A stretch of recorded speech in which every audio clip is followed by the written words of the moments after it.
petani sawit dari Aceh sampai Papua. Assalamualaikum warahmatullahi wabarakatuh. Izinkan saya Dr. Bulat Manurung, Ketua Umum DPP Apkasindo, menyampaikan hasil rapat terbatas yang dilaksanakan pada 9 Juni yang lalu, dilanjutkan dengan rapat khusus DPW Apkasindo yang dihadiri oleh 22 ketua provinsi Apkasindo dari Aceh sampai Papua yang dilaksanakan pada tanggal 21 Juni melalui virtual. Rapat dimulai pada jam 19 malam yang berlangsung selama 30 menit untuk tahap pertama, dilanjutkan dengan 3 jam untuk diskusi antar sesama pengusaha. Materi rapat yang disampaikan pada rapat tersebut terkhusus mengenai informasi terkini kondisi petani sawit dari Aceh sampai Papua yang di bawah Provinsi Apkasindo, tepatnya 20 provinsi. Kondisi TBS dan pabrik-pabrik kelapa sawit. Yang kedua adalah pembahasan revisi untuk penguatan Permentan 01 tahun 2018 tentang tata niaga TBS dan hal-hal yang dianggap perlu. Adapun daripada keputusan ataupun kesimpulan dari rapat tersebut adalah diketahui yang pertama, secara merata harga TBS anjlok di 22 provinsi yang pada hari ini tercatat berdasarkan rata-rata dari yang kami dapat dari posko pengaduan. Harga TBS untuk petani swadaya hanya dihargai 1.150 per kilogram, sedangkan untuk petani bermitra yaitu 2.010 per kilogram. Yang artinya untuk petani swadaya rata 72% anjlok atau turun berbanding harga sebelum larangan ekspor, yang ketika itu harga TBS adalah 4.250. Namun jika kita bandingkan harga TBS petani swadaya dengan harga penetapan dispun, itu 56% di bawah harga yang sudah disepakati. Pemerintah harus gerak cepat dalam mengatasi permasalahan ini. Tentu ini harapan daripada rapat tersebut supaya segera pemerintah melakukan hal-hal yang sifatnya menekan harga TBS supaya mencabut beban harga TBS tersebut. Seperti misalnya kita ketahui ada yang namanya bea keluar, pungutan ekspor, ada juga DMO, DPO, dan terakhir adalah class out atau FO. Ini semua yang disebut dengan beban TBS petani. Saran kami, beban tersebut supaya diturunkan, seperti BK atau bea keluar dari 288 menjadi 200 US dollar. Demikian juga dengan pungutan ekspor dari 200 US dollar dipangkas menjadi 100 US dollar, sehingga total beban yang akan ditanggung oleh TBS dalam konteks CPO-nya menjadi 350 US dollar. Jika ini dilakukan oleh pemerintah, maka hari ini harga CPO Rotterdam 1.400, berarti 1.400 US dollar dikurang dengan beban 350 US dollar tadi, maka harusnya harga CPO di Indonesia yaitu 1.050 US dollar. Yang artinya jika 1.050 US dollar ini dikalikan, dikonversikan ke dalam rupiah, maka harga CPO Indonesia harusnya 15.500 per kilogram CPO. Dan jika ditransmisikan kepada harga TBS kami petani sawit, berarti 3.300 per kilogram TBS. Inilah yang disebut oleh Bapak Luhut Panjaitan, harga TBS harus di atas 3.000. Namun jika tetap menggunakan regulasi yang sebelumnya atau beban yang disebut tadi, yaitu pungutan ekspor, BK, DMO, DPO, dan FO yang totalnya itu mencapai 753 US dollar atau setara dengan 9.400 rupiah, artinya harga TBS kami hanya 2.010 rupiah per kilogram TBS.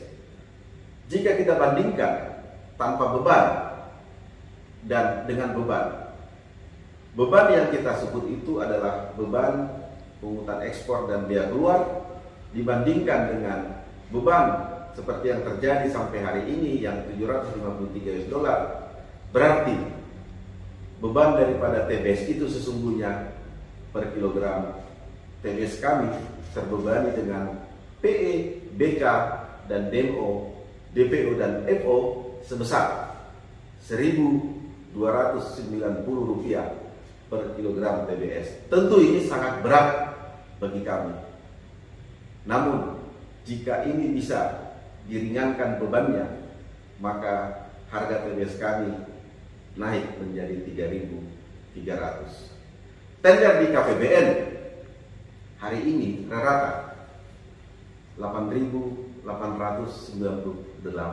per kilogram CPO, dan itu hampir merata terjadi seperti di Belawan, Dumai, Siak, Teluk Bayur, Palembang, dan Palopo.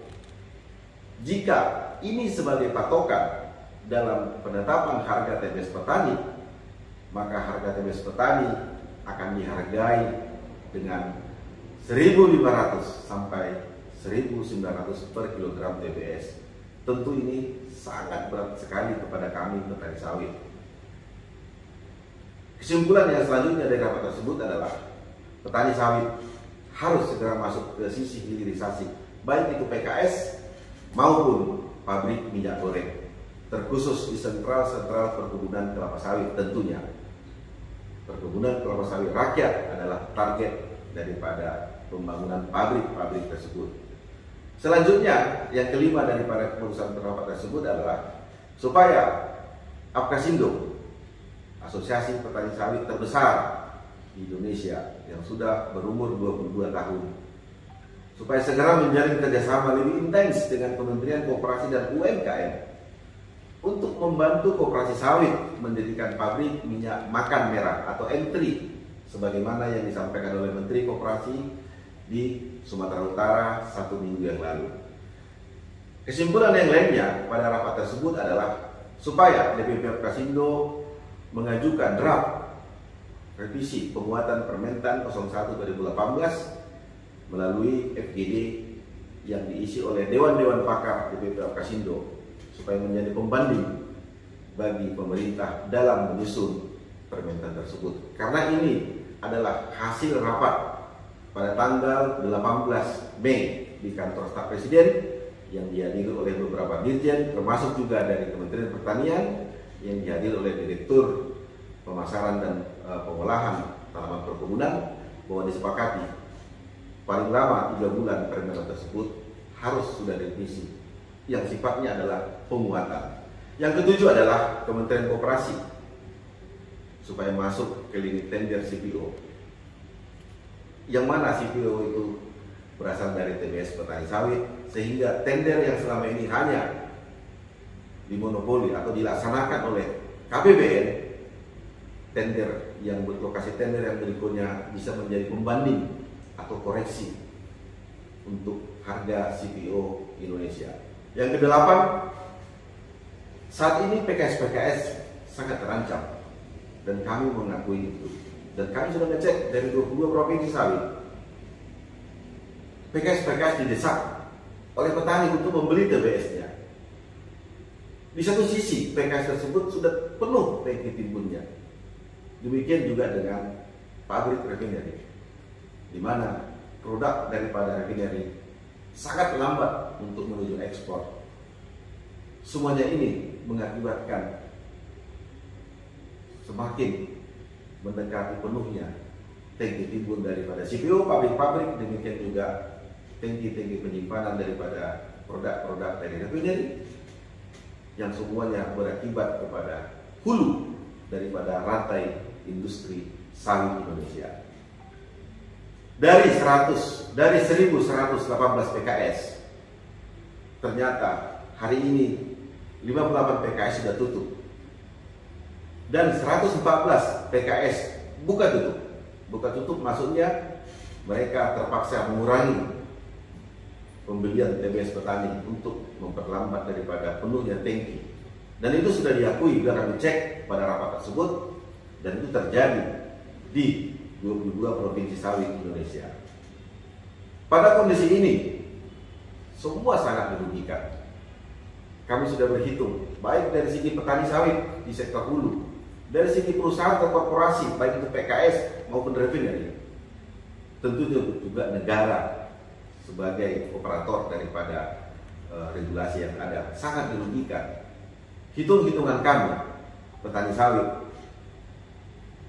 sampai dengan hari ini sudah rugi 18 triliun. Namun jika dihitung sejak masalah kisruh minyak goreng ini awal Februari tahun ini, kerugian tersebut sudah mencapai 30 triliun. Sementara negara menurut Dirjen Bea Cukai sudah rugi 32 triliun. Dan BPD PKS hitungan kami paling tidak sudah rugi 10 triliun. Oleh karena itu tidak ada jalan lain.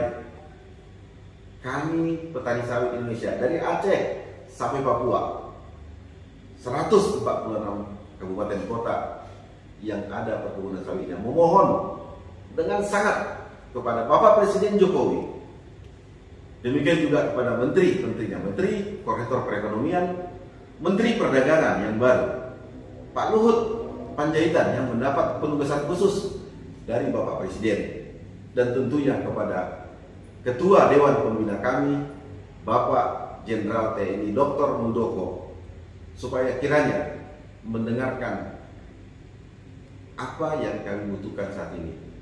Yang pertama, tentu kepada Bapak Presiden, tolong kami, Pak Presiden, dengar permohonan kami. Mohon Bapak perintahkan pembantu Bapak, menteri-menteri terkait, supaya segera mencabut peraturan yang membebani CPO.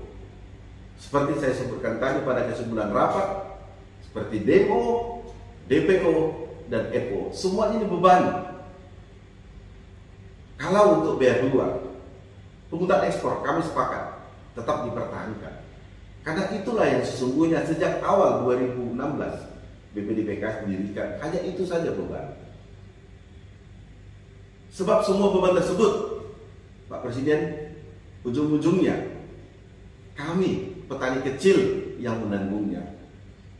Dan itu berlaku umum untuk semua produk, bahwa sektor hulu lah yang akan mengemban semua biaya-biaya yang keluar di hulunya, di hilirnya. Sebagaimana pidato Bapak Presiden beberapa waktu lalu ketika mencabut larangan ekspor.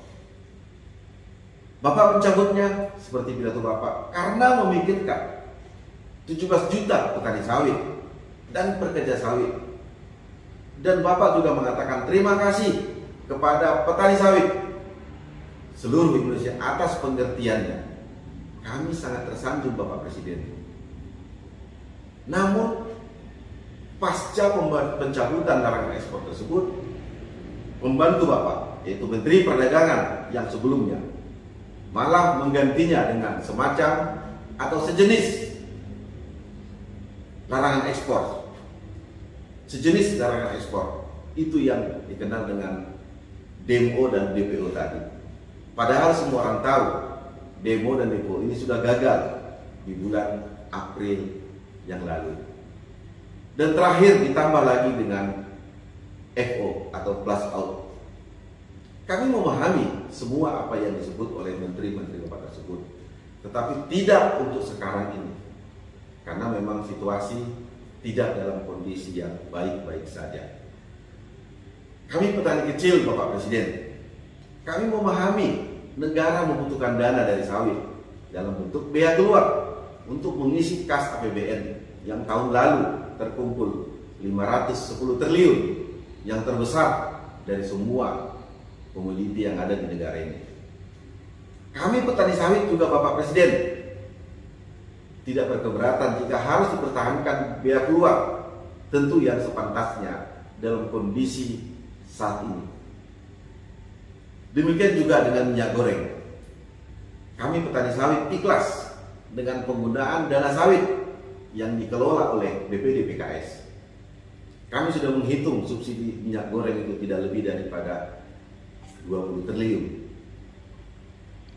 Dana itu adalah dana dari gotong royong petani sawit, dana dari gotong royong semua stakeholder sawit, dan petani sawitlah yang paling banyak berperan dalam menyumbang dana tersebut. Terbukti dengan yang saya sebut tadi, beban itu Rp1.200 dibebankan ke petani yang dipungut oleh BPD PKS melalui pungutan ekspor.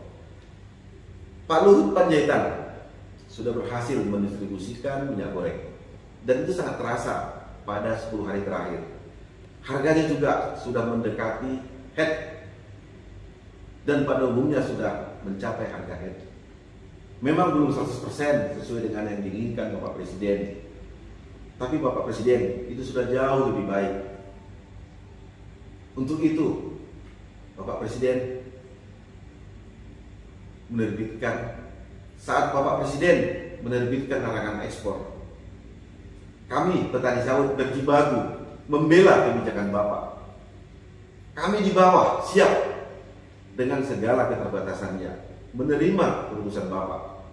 Saat harga pupuk naik, demikian juga dengan herbisida naik sampai 300%, kami petani sawit tidak ribut Pak Presiden, karena kami memang masih cukup membayar dari hasil panen TBS kami. Kami menerimanya. Saat Menteri Pertanian juga mengeluarkan surat edaran melalui Dirjen, Direktur Jenderal yang ada di Sarana Prasarana, bahwa tanaman perkebunan per tanggal 1 Juli tidak lagi mendapat pupuk subsidi. Kami juga petani sawit diam dan patuh ketika awal daripada peraturan tersebut diterbitkan. Ini menandakan kami petani sawit bukan petani cengeng. Kami petani kecil membangun kebun kami dari hasil keringat kami sendiri. Kami selama ini Pak Presiden tidak pernah menyusahkan Bapak Presiden. Kami selama ini tidak pernah membebani Bapak Presiden dari APBN atau dari sumber dana negara lainnya. Kami berusaha sendiri, berkebun sendiri. 5 tahun kami menunggu baru menghasilkan. Dan umur 12 tahun kami baru kembali modal. Itulah petani sawit. 42% dari total sawit Indonesia, atau setara dengan 6,72 juta hektar, murni dari keringat kami sendiri. Tolong kami Bapak Presiden, tiada cara lain, kepada Pak Muldoko, Ketua Dewan Pembina kami, supaya kami bisa melanjutkan perjalanan hidup kami, supaya kami tidak masuk dalam kelompok yang mengharapkan bansos. Tentu akan memberatkan APBN ini jika kami harus terpuruk. Kami memikirkan keluarga kami, anak-anak kami yang sedang bersekolah, untuk biaya hidup, biaya berobat, dan biaya rumah tangga sehari-hari. Dan kami tentu sebagai petani sawit tentu ada beban hutang di bank, dan juga investasi di kebun yang sudah kami lakukan beberapa tahun yang lalu. Dengan menolong kami memastikan harga, kepastian daripada investasi kebun kami, pengurangan beban daripada beban-beban yang saya sebut tadi, adalah cara Bapak Presiden menolong kami petani sawit. 17 juta dari Aceh sampai Papua. Saya mewakili petani sawit tentunya bermohon dengan sangat kepada kebijakan Bapak Presiden, kepastian terhadap semua dalam rantai bisnis industri sawit, sehingga stabilitas harga TBS kami bisa terjaga. Tidak ada usaha yang tidak akan stabil jika kepastian tidak ada pada rantai usaha tersebut. Saudara-saudara kami, sesama petani sawit, dari Aceh sampai Papua, sudah sekarat Pak Presiden. Dan mohon kebijakan Bapak Presiden. Dan mereka semuanya sudah berteriak, baik melalui Ketua DPD di Kabupaten Kota maupun melalui Ketua DPW di Provinsi Sawit. Dan mereka sudah berteriak meminta izin supaya melakukan aksi keprihatinan. Aksi keprihatinan yang akan digelar dipusatkan di Jakarta. Namun mereka masih tetap patuh dengan arahan DPP Apkasindo supaya kita melakukan permohonan dulu kepada Bapak Presiden dan menteri-menteri terkait. Karena memang saatnya kami harus berteriak Bapak Presiden. Sudah banyak petani yang stres, bahkan berteriak-teriak di tengah kebun pada kondisi ini. Dan sebagian sudah melakukan penumbangan sawit seperti yang di Aceh. Mustahil mereka menumbang sawitnya pada umur produktif, tapi itu terjadi Bapak Presiden. Inilah harapan kami. Tentu setelah pada 2 minggu terakhir ini masalah minyak goreng sudah teratasi dengan baik, kini saatnya Bapak Presiden memikirkan dan menolong kami 17 juta petani sawit dari Aceh sampai Papua. Konsep yang Bapak bangun tentang minyak goreng tersedia, petani sawit mendapat harga yang pantas, dan negara mendapat devisa. Tentu semuanya ini berada di tangan Bapak Presiden Jokowi, Bapak Presiden yang sangat kami hormati dan kami banggakan. Terima kasih Bapak Presiden, dan demikian juga terima kasih kepada Bapak Ibu Menteri Pembantu Presiden. Demikian, hari ini adalah 22 Juni tahun 2022. Berlokasi di kantor pusat DPP Apkasindo, Jakarta. Terima kasih. Wassalamualaikum warahmatullahi wabarakatuh.